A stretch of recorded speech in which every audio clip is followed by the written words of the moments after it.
E aí, tudo tranquilo? Aqui é o Blau e esta é a sétima aula, a aula de número 6 do curso básico da linguagem C. Nesta aula, nós vamos falar sobre vetores. Vamos tentar entender o que eles são, como eles podem ser criados, modificados, como eles podem ser utilizados em funções, qual a relação dos vetores com ponteiros e com as strings. Então, hoje tem muito assunto pela frente, então bora lá, sem perder tempo. Os vetores estão naquela categoria de estruturas de dados que a gente chama de tipos compostos da linguagem C. São estruturas de dados que agrupam diversos valores, mas todos do mesmo tipo. Aqui eu tenho um pequeno exemplo da declaração de um vetor e repare que eu tenho que passar algumas informações quando eu faço isso. Primeiro, eu tenho que passar a quantidade de elementos deste vetor, no caso aqui 4, e o tipo, que corresponde não ao tipo do vetor, porque vetor não é uma variável, e sim dos elementos que irão compor o vetor. Repare que nesta notação que eu utilizei para inicializar os valores que irão compor o vetor, eu utilizei a forma de uma lista. Cada um desses valores, todos compatíveis com o tipo int, serão os elementos e eles serão identificados no vetor a partir da sua posição nessa lista, sendo que o primeiro elemento será o elemento de índice 0, porque índice é como a gente chama essa posição do elemento no vetor. Olhando do lado da memória e lembrando que vetores são estruturas de dados, o que nós vamos ter como resultado é um espaço reservado para todos os elementos do vetor conforme o tipo desses elementos. Então, sendo elementos do tipo int e sendo 4 elementos, eu terei 4 bytes para cada elemento, totalizando 16 bytes. Como você pode ver nesse diagrama, o endereço do primeiro elemento, que começa aqui e tem um total de 4 bytes, coincide com o próprio endereço associado ao vetor. Aliás, a gente costuma dizer que o nome do vetor é o endereço de seu primeiro elemento. É onde está o primeiro byte do primeiro elemento. Sendo assim, da mesma forma como nós vimos com a aritmética de ponteiros, os vetores, sendo endereços, também podem participar de operações aritméticas para localizar seus elementos na memória. Quando a gente soma um valor ao endereço do vetor, internamente o que o compilador vai fazer é multiplicar este número, no caso índice, pelo tipo do elemento para determinar qual será o endereço do próximo elemento. Então, aqui, por exemplo, seria 0 vezes 4, 0, mais o endereço, e eu tenho o endereço do primeiro elemento. Neste segundo caso, o que eu tenho é 1 vezes 4, que dá 4, e somado ao endereço do vetor, vai me levar a este ponto, que é o início do segundo elemento e assim sucessivamente. Nós não escrevemos no código essa multiplicação, mas ela é feita internamente, o que resulta para a gente na soma do endereço ao índice do elemento para chegar até ele através de uma operação aritmética. Só que a linguagem C implementa uma sintaxe onde nós só precisamos escrever o nome do vetor e, no subscrito, que é esse par de colchetes, nós escrevemos o índice. E assim, nós podemos acessar cada elemento individualmente. O problema desta abordagem da aritmética com o vetor é o mesmo da aritmética de ponteiros. Isso tem que ser feito com critério, porque a linguagem C não implementa mecanismos para evitar que a gente acesse endereços na memória que não deveríamos acessar. E isso, especificamente no caso de vetores, também pode ser problemático e configura aquilo que a gente chama de acesso fora dos limites. Como é o caso aqui, por exemplo, desta soma, vetor mais 4. Eu tenho 4 elementos no meu vetor e o endereço de vetor mais 4 corresponderia a um quinto elemento que não existe e é onde está um outro dado qualquer na memória. Eventualmente, eu posso até conseguir escrever alguma coisa nesse local da memória, mas o resultado é totalmente imprevisível. A gente não pode fazer esse tipo de coisa. Só que, no caso de vetores, não é só a aritmética que é complicada. Nós também poderíamos tentar acessar o quinto elemento colocando o índice 4 no subscrito do vetor. Enfim, tomando esses cuidados, tudo bem, lembrando sempre que a linguagem C não limita o que nós podemos fazer. Os resultados é que vão nos limitar. Agora, é importante que você não confunda a sintaxe de vetores com o conceito de vetor, porque essa é uma representação de uma operação feita com os endereços do vetor. O próprio vetor é o endereço. Você tem que lembrar que vetores são estruturas de dados. Então, quando a gente fala de um vetor, a gente não está falando de um elemento específico. A gente está falando de toda a região da memória onde os elementos serão escritos. Até por isso, quando a gente avalia o nome do vetor, a gente tem o endereço de um elemento, o elemento de índice 0. Mas, se a gente utilizar o operador de endereço, o resultado será uma referência à estrutura como um todo. Portanto, se eu somar 1 ao endereço do vetor, eu vou parar no endereço imediatamente após toda essa estrutura, o que também é problemático pelos mesmos motivos que eu já disse. Muito bem, a primeira coisa que a gente precisa entender é a diferença entre as possibilidades de trabalho que a gente tem utilizando variáveis em situações onde nós também poderíamos trabalhar com vetores. Neste exemplo aqui da esquerda, o que eu tenho é um programa que calcula a média entre 4 notas bimestrais. Aqui eu declarei as 4 variáveis, cada uma vai receber uma nota. Eu vou declarar aqui uma variável para receber a média. Vou calcular diretamente a média a partir da avaliação de cada uma dessas variáveis e vou imprimir primeiro os valores das notas e depois a própria média. É um programa bastante simples, não requer muita explicação, mas eu quero que você preste atenção em alguns detalhes antes da gente passar para a versão com vetores. Semanticamente, já aqui em cima, a gente tem uma diferença gritante. Semanticamente, uma variável expressa e dá significado a um valor. Então, mesmo que os nomes das variáveis para a gente sejam bastante significativos, não há uma relação entre esses valores. O que há são nomes que dão a noção de que há uma relação entre eles,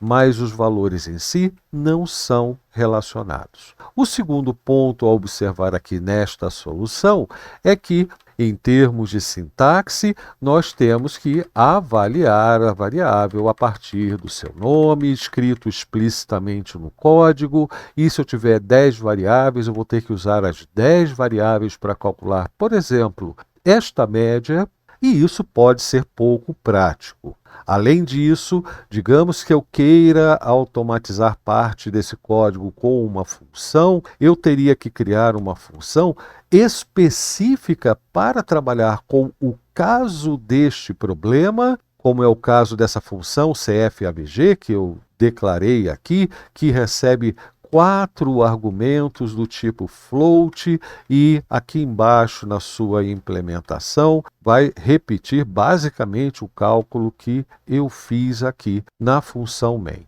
Repare que não é uma solução proibida, não é uma solução ruim, mas é uma solução limitada ao problema com que eu estou trabalhando. Se eu quisesse criar uma função mais genérica para usar em outras partes do meu programa, onde eu precisasse talvez fazer a média da turma, que pode ter até 50 alunos, isso seria impraticável. E eu nem poderia utilizar essa função de cálculo da média, porque ela está limitada à média de 4 valores. Eu até posso criar uma coisa chamada função variádica, mas isso, embora interessantíssimo, e eu vou explicar isso na nossa videoconferência ao vivo para as pessoas que se inscreveram no curso, aqui nesse nosso problema é matar uma mosca com um tiro de canhão.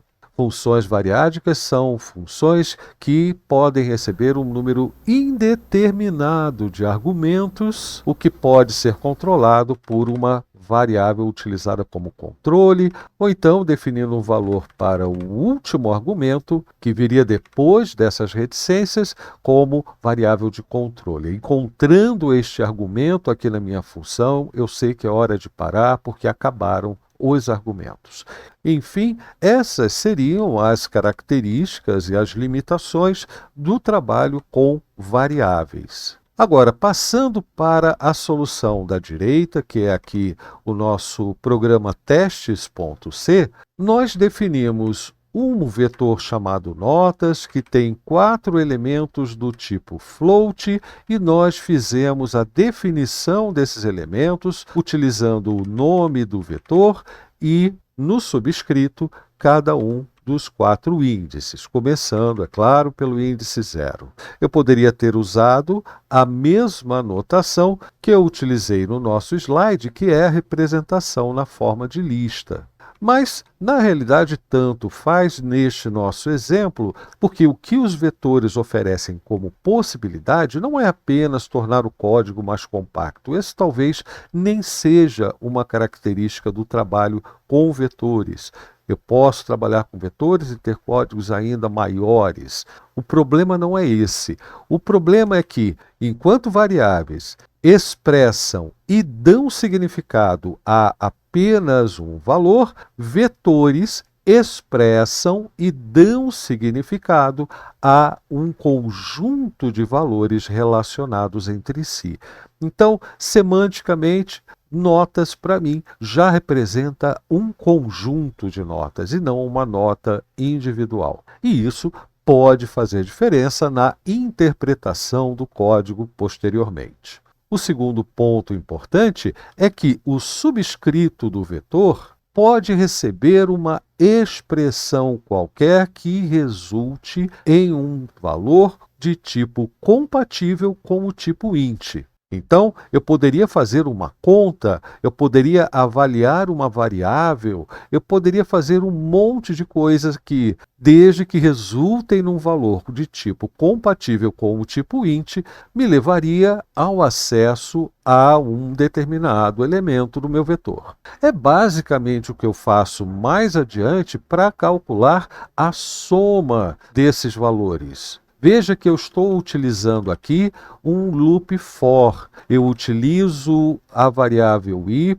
para gerar valores que vão de 0 até qualquer valor menor do que a quantidade de elementos do meu vetor, no caso 4. Então aqui esse for iteraria pelos valores de i de 0 até 3, e estes valores serão utilizados como índice na hora de acessar os elementos do meu vetor. Então, veja que a minha soma se resumiu a declarar a variável soma iniciada com valor 0 e fazer aqui a soma do valor anterior da variável sum com ela mesma mais o valor no elemento de índice i de notas. Isso é bastante significativo e, em termos, agora já estou falando de termos sintáticos, é bastante prático também.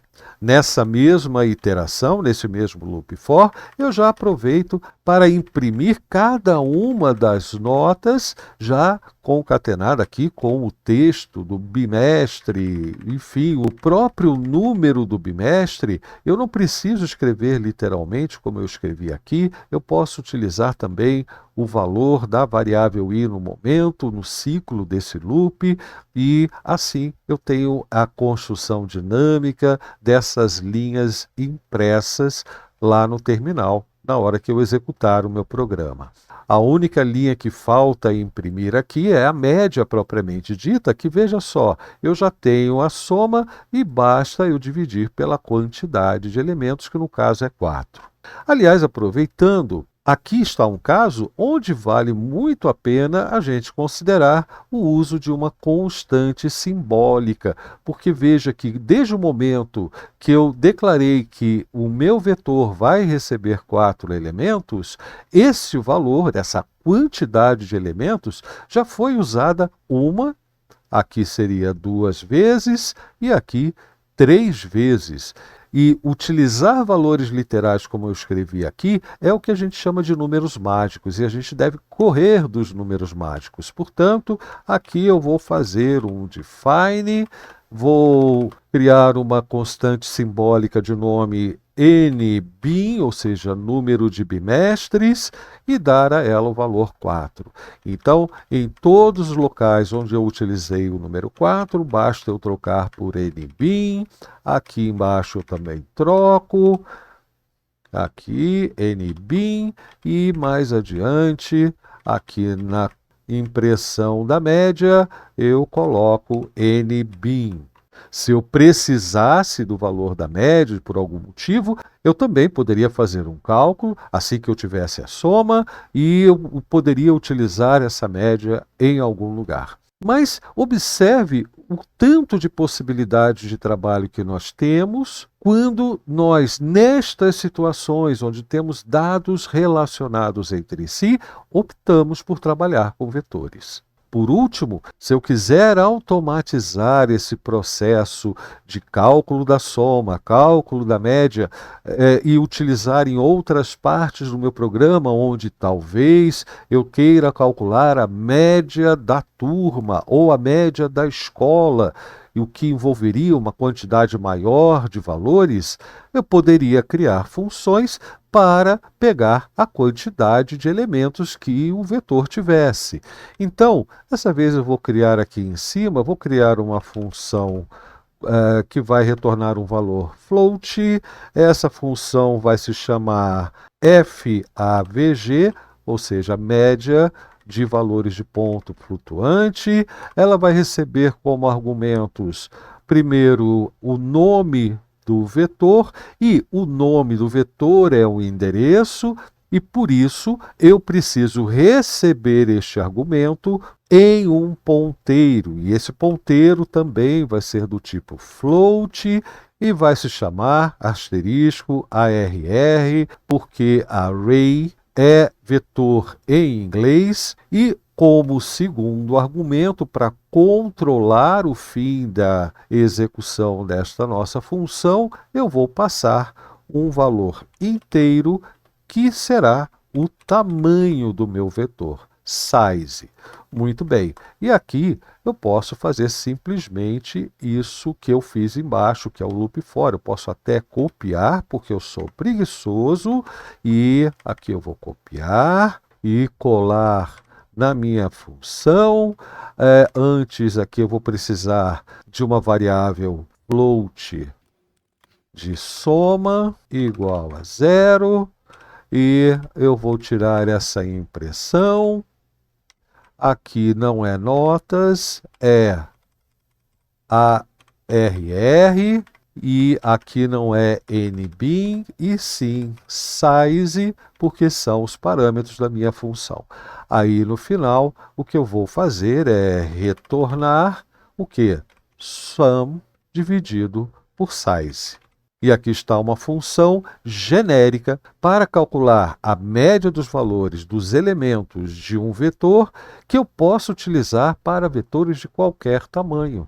Então, mais uma vez, aqui eu poderia fazer o seguinte: float AVG igual a FAVG, passando os argumentos. O nome do meu vetor, porque o nome do vetor é um endereço. Então, notas, e o tamanho seria a nossa constante simbólica NBin, e pronto, isso aqui já seria a média, que seria utilizada aqui embaixo, AVG, e como eu só preciso imprimir os elementos, o que eu vou fazer é tirar esta linha, é uma instrução apenas que faz parte do loop, então eu vou tirar esse conjunto de dentro das chaves do loop for, e aqui está uma versão bastante mais reduzida. Eu só preciso ver